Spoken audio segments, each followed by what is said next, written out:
Welcome to the Jobs and Work podcast. I'm your host, Dr. Kendra Jason. I'm a sociologist and workplace equity consultant, and I will bring guests onto the show who reflect the diversity of the American workforce. On this podcast, I challenge you to think about work. Why? Because in America, we spend more time at our jobs than anywhere else. But how often do we really talk about work? And I mean all types of work: women's work, essential work, retirement, being your own boss, how to handle your boss, and so much more. Please subscribe and share the Jobs and Work with Work for Change podcast. You can learn more about my consultancy that supports this podcast at work4changellc.com. Hello, and welcome to episode 52 of the Jobs and Work with Work for Change podcast. Today, I have a very special guest, Carissa Froyum. Thank you for joining us on the podcast today. Kendra, I'm so excited to be here with you. All right, so I have a long history with Carissa. So I want to read her bio so you can know why I think she's so special, and then we can jump into a really good conversation. So Carissa Froyum is a professor of sociology at the University of Northern Iowa. Her research focuses on that identity and emotions play in reproducing and challenging social inequalities. A sociologist, y'all. A dedicated volunteer, her advocacy and activist work has focused on union rights and the rights of children with disabilities and counter-activating violence. She ran for the Iowa House in 2020 and 2022. All right. And so let my listeners and my viewers, so we have folks who are watching on YouTube, and they can see Carissa's beautiful art studio. That's another part of her hidden bio, her hidden life. Yeah. And then we also have people who are listening. And so Carissa and I met in grad school. She was a bit ahead of me, just 1 or 2 years, not very far. But graduate school does not have valedictorians, right? Like high school. However, if graduate school had valedictorians, this person, stop it. I'm telling you, you know what? It was so funny. And because you were just a couple of years ahead of me. Kendra, we came in together. No. You were not. Yes, we did. You were not. I came in the 2003 cohort. Oh, we came in together.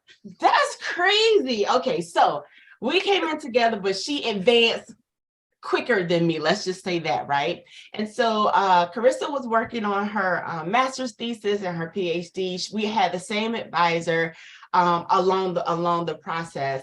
And I just remembered like being in awe with your research project. It was so in depth. You were doing the youth group, I believe, like the boys and girls club or something like that. We're talking about 20 years ago. So and I just remember like, wow, like what you represented to me was like not just a standard, but like excellent in the standard, right? Oh. And I got to watch you kind of struggle with the qualitative research and like conquer it and do this like crazy good end product, and then you got the job and then you moved on and then you did all the things. So I've been watching you Carissa on social media, like so many folks, and we were just talking before we started recording. We was like, we don't think we've had like a real conversation since we graduated, because she's way in Iowa and I'm in North Carolina, so we don't see each other at conferences and things like I can do with some of my other sociologist friends.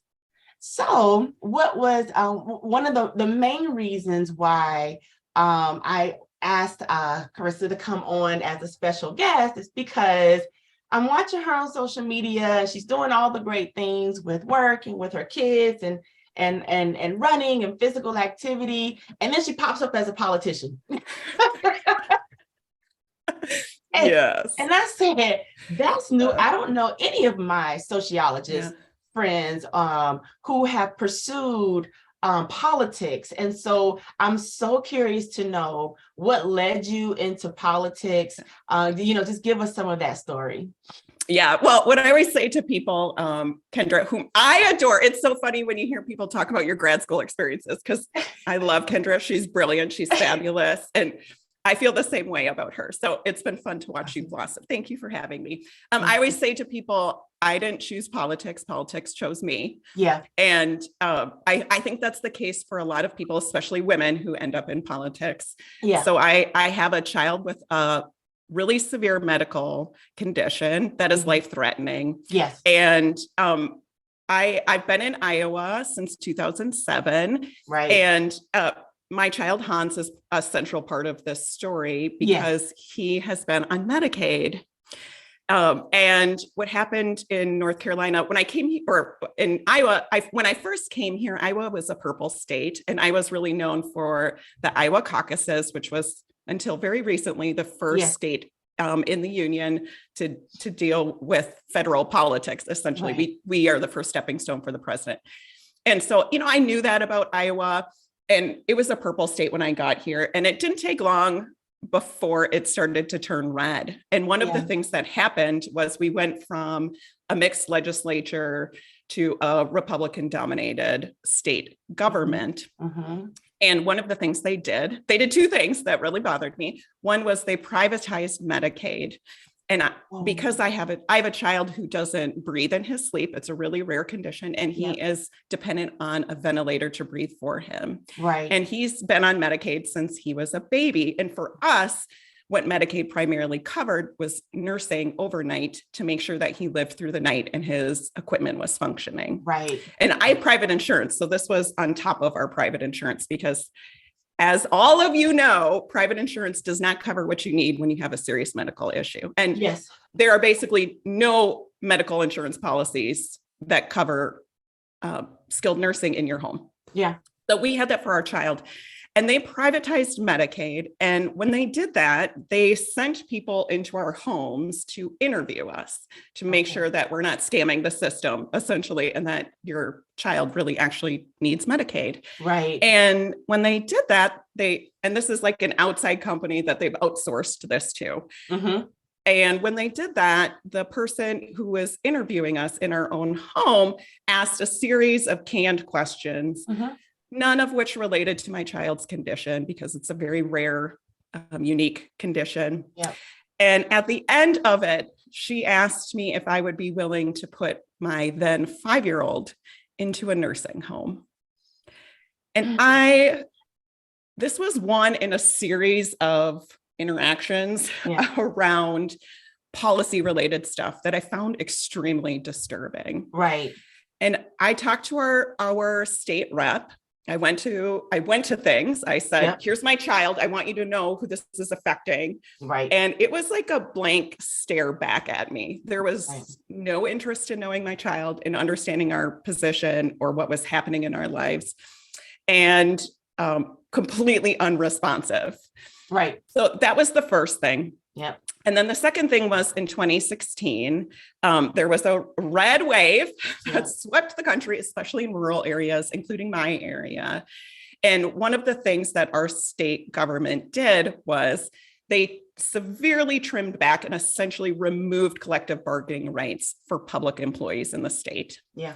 And I am a unionized state employee. I work at a university. It's one of the reasons I picked the university I work at. And I have worked with our union for a long time and really value union membership and union advocacy. Right. And our contract basically overnight went from 45 pages to a paragraph.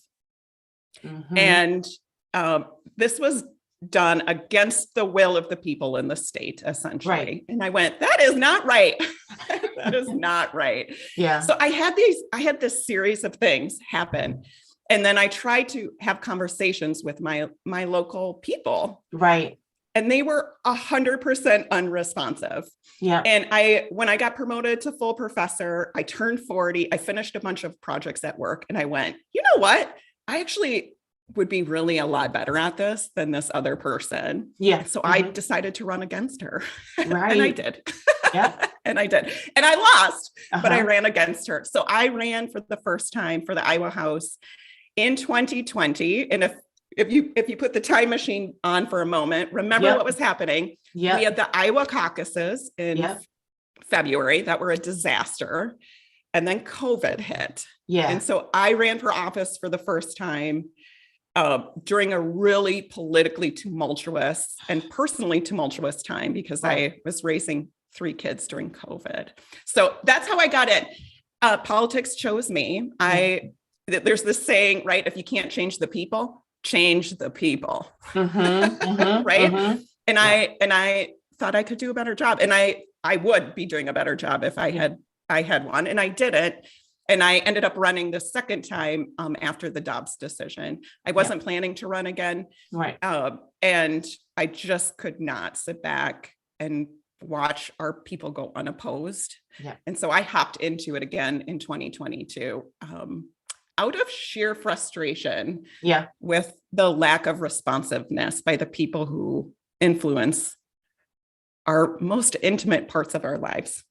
Yeah, your story, I have like 15 questions from that one story. What jumps out to me first, right? And so most listeners know, like, I'm a sociologist of inequality. All sociology is built in inequality.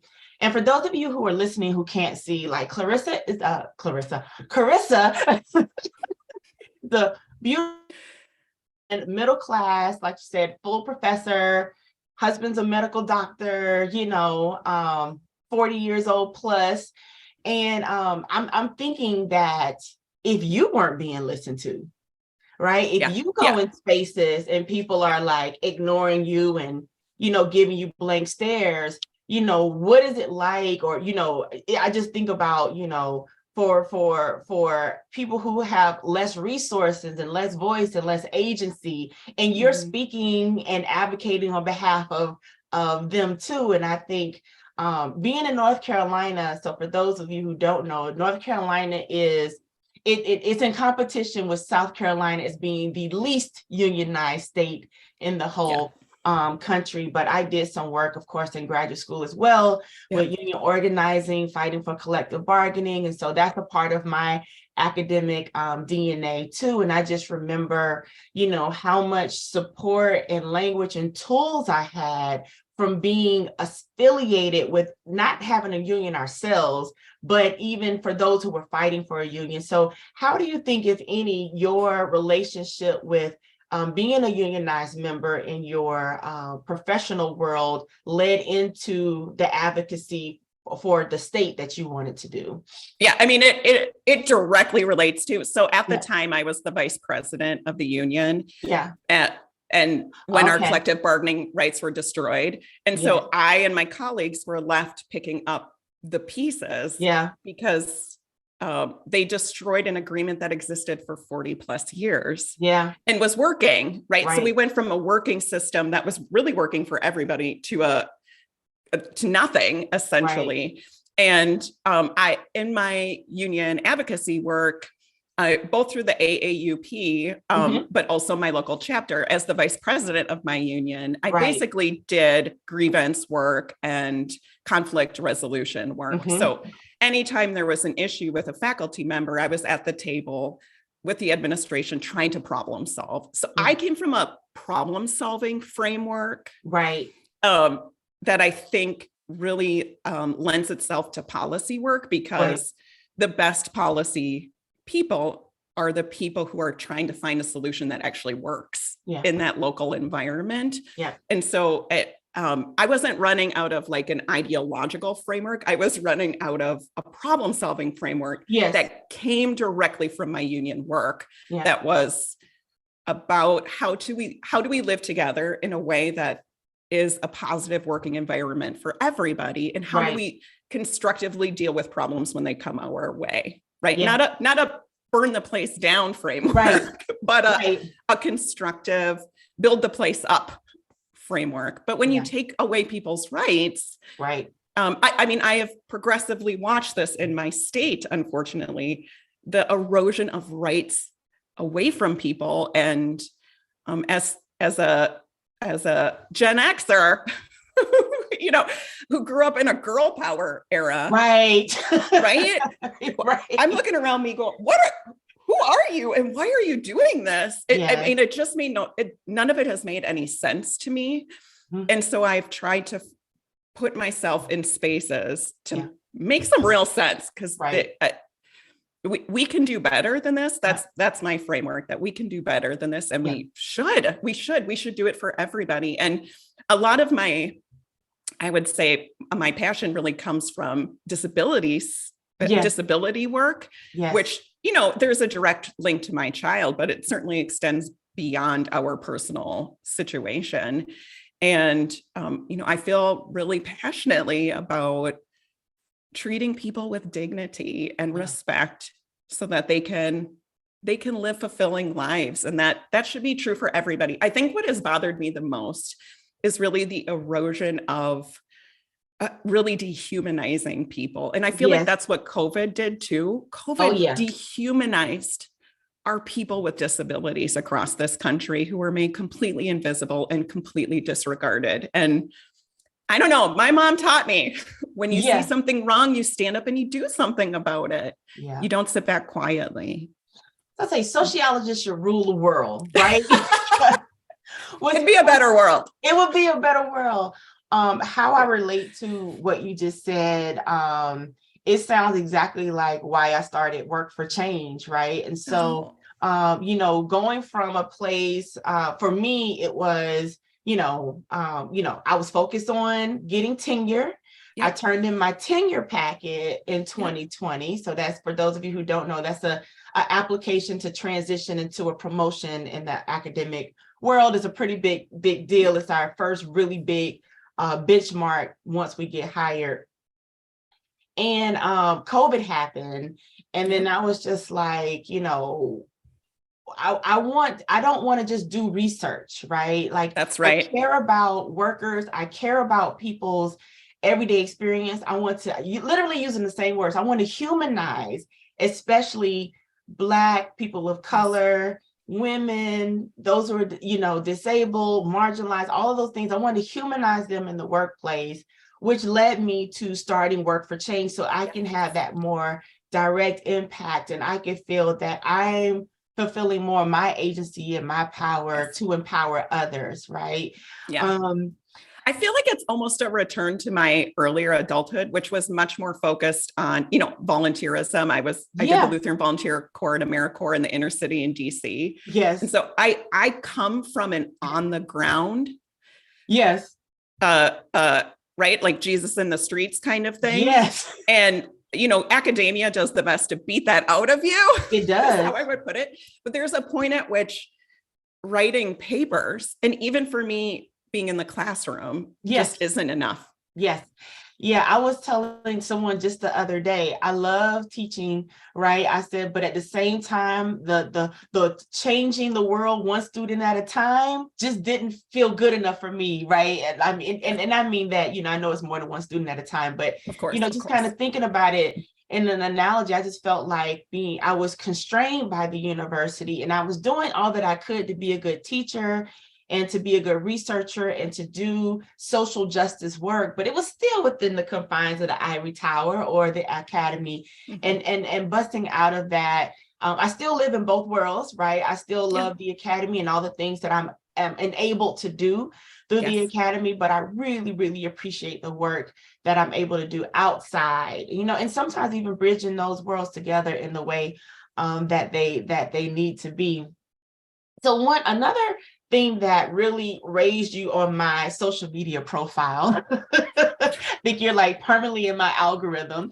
Oh, lovely. I loved how you shared your life with us concerning Hans and Hans's disability and the ups and downs of just your daily life. Now, Carissa does not post every day. It's not like a documentary style or anything like that.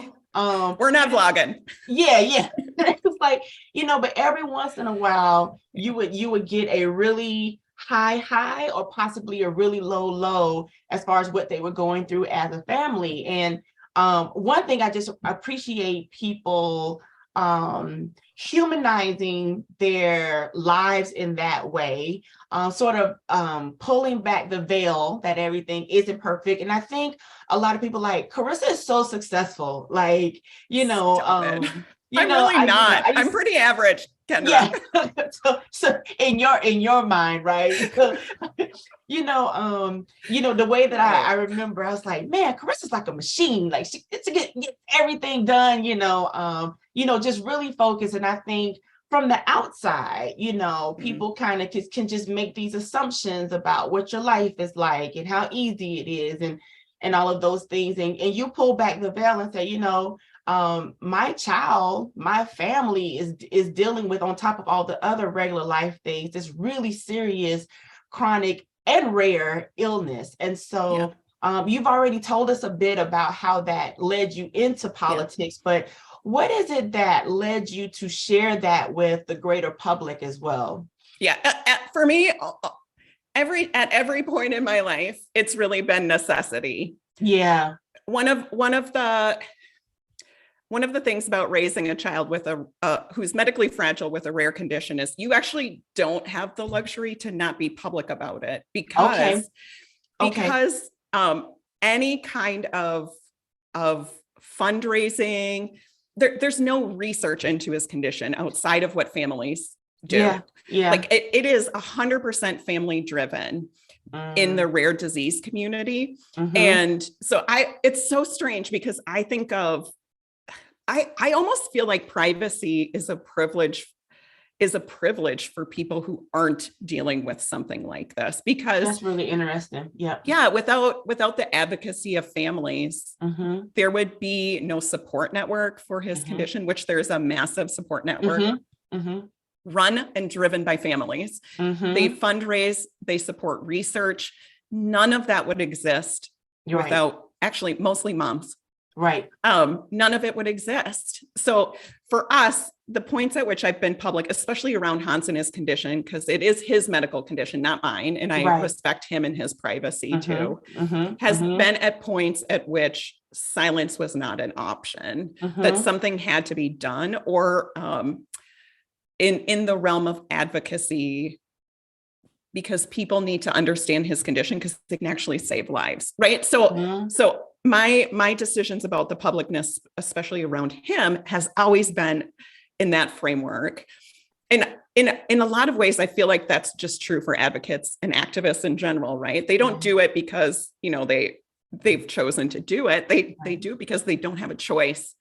And the issue is front and central to their lives, and they have to act. Right. So it's interesting how the perceptions of people's lives are that they're perfect all the time. And I actually try really hard to not portray myself in that sort of way, because I think I personally, despite my activism, and am a really conventional person, right? I got blonde hair, blue eyes. I've got a PhD, I'm married to a physician. I have 3 kids. I got married and then had my kids, right? I'm a Christian. I fit into a lot of boxes. Right. And I think it's important for people who fit into those boxes that people value to say, here's my humanity and here's your humanity and how we're together in this. And so I appreciate you noticing that I try not to appear perfect, because that is an intentional decision. I feel like I do the opposite. I feel like I portray I feel like I'm pretty messy in my life, and that kind of spills into the public too much, probably. But it is out of necessity. And I think that people who are boots on the street people usually have that story, right? That it's, I don't have a choice. I'm this kid's mother. I have to protect him. Right. COVID was awful. It was the worst. In the state of Iowa, they outlawed a mask mandate. My kid was in school in an unmasked environment starting in fall 2020. Right. My child on a ventilator. People would not, in my community, wear a mask Right. around my child on a ventilator, Yeah. and they went to public meetings and cheered about it. Yeah. Right. Yeah. And so, there, when it comes to life or death stuff, Yeah. I mean, you do what you have to do. How has, if in any way, how has you running for office twice, political runs, has that changed your life or your perspective at all? Just a Yes. little? Yes. Yes. I mostly not in positive ways. I mean, there are really wonderful things. I feel more at home in political spaces than I feel in most spaces, Awesome. because this is the place where people are trying to really do great work. And Right. so in that sense, I feel like I've found some community in a different sort of way that I haven't necessarily felt Right. all the time while I've been in, since I've become an Iowan. Yeah. The frustrating part is I really struggle. I really struggle with people's apathy in general. Like I appreciate doers. I appreciate people who care about other people. Like that's just my orientation to the world. And it's really hard for me personally when people just don't care or are unwilling to do anything when decisions literally affect people's lives. Yeah. So that's been the downside for me. And I'm in a pretty politically active state. Right. But I come from Minnesota with a Christian activism framework. Yeah. Then I took that Christian activism to DC, where I worked in the inner city. Yeah. And lived in community with other volunteers. And then I lived in North Carolina, where I was part of peace and justice movements. Right. And then it feels a little hollow for boots on the streets here. Yeah. So I'm used to really kind of a on the ground, let's make change. Yeah. And it's been hard for me. Like, how can you not care that you might give my kid COVID, right? And he's on a ventilator. It could kill him. Like that part has been really, really, really hard for me. Yeah. I don't, and I'm 43, almost 44. I still don't know how to deal with that. I don't know how to deal with people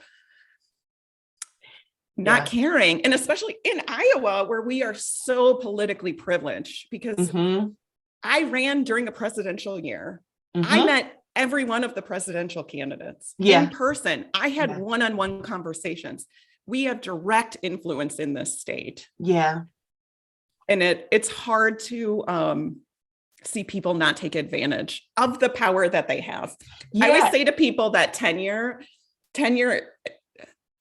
is meant to be used. Yes. Yes. Right? Power is meant to be used to help people to do something with. And it's hard for me to see people who have power who don't use it. So yes.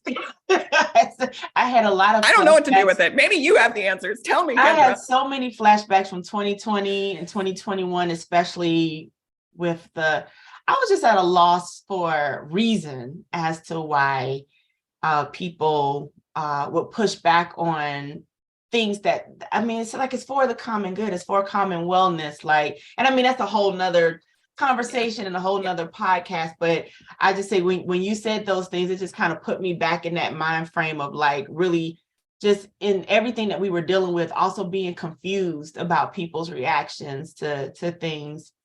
I think you said something, or you've been saying something really, really powerful about advocacy coming from the ground up, not just grassroots advocacy like we do with like social justice work, union organizing, but the advocacy that comes from families, right? And essentially advocacy that comes from everyday folks, right? And so I do want to ask you, like, what advice would you have for someone who does not see themselves as a part of the political process, right? Does not see themselves as having a voice or having power? So often the message is like, go vote. And that's really the only message that so many people get as to how they can be advocates or how they can have a role in our political process. Now that you're on this end and you've done this work, what advice would you have for someone who doesn't feel like they have a place in the political arena? Yeah. So I'm going to say, make a place. Nobody's going to Okay. hand it to you. All You have right. to make a place. Mhm. And would I please consider running for office? Local offices matter. Your state level offices matter. And if you are not somebody who sees yourself as running for office, find your friends, Yeah. especially moms, Yeah. who would be really good at it, and Right. tell them, right? So tell them, I see this in you. You may not see it in you, Yeah. and then take the bull by the horns. Like we cannot sit back and watch people who do not represent our interests make these decisions for us. Right. We need a bunch of moms who care about other people and want what's best for their kids to stand up and say, not on my watch. And Right. I draw on the power of your ancestors. Yeah. Right? Look at, Yeah. we are not living through unprecedented times. We are living through the pathway laid to us by previous generations. And I say, study what they did, take in their power, and recognize it. And even if things are hard, you got to do it. It's now or never. It really is. We don't have a choice at this point. If we want this world to be what we want it to be for our kids and grandkids, we have to make it that way. That's true. 100%. I love that. Thank you so much. Thank you for your time this morning. It has been more than great to catch up with you, to see you live in person, and just, think about these things and sort of unpack our lives over the last 15, 20 years. We're middle-aged now, Kendra. No, and it's awesome. It's awesome. It's awesome. We're just catching our stride.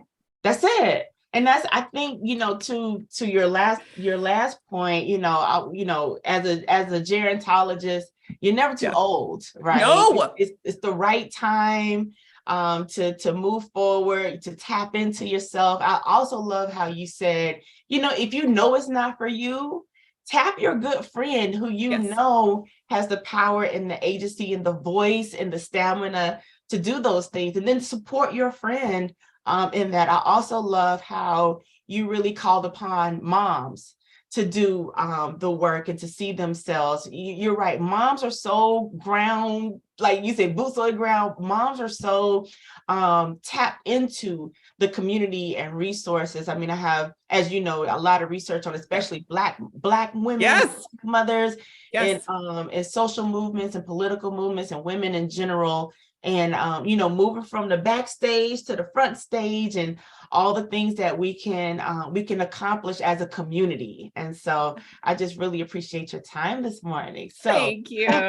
Thank you. And if you're not going to be the leader, that's okay. We don't need everybody to be leaders, but sometimes you should be somebody's first follower. Right? That's right.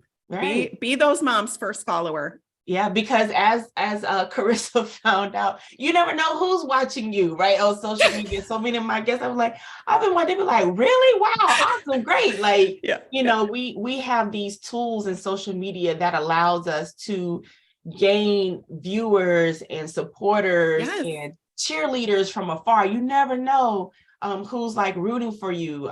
So you never know what you can accomplish until you put yourself out there, right? That's right. That's right.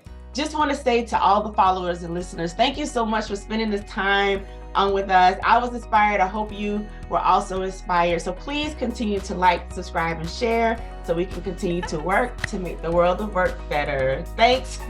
Have a good day, everyone.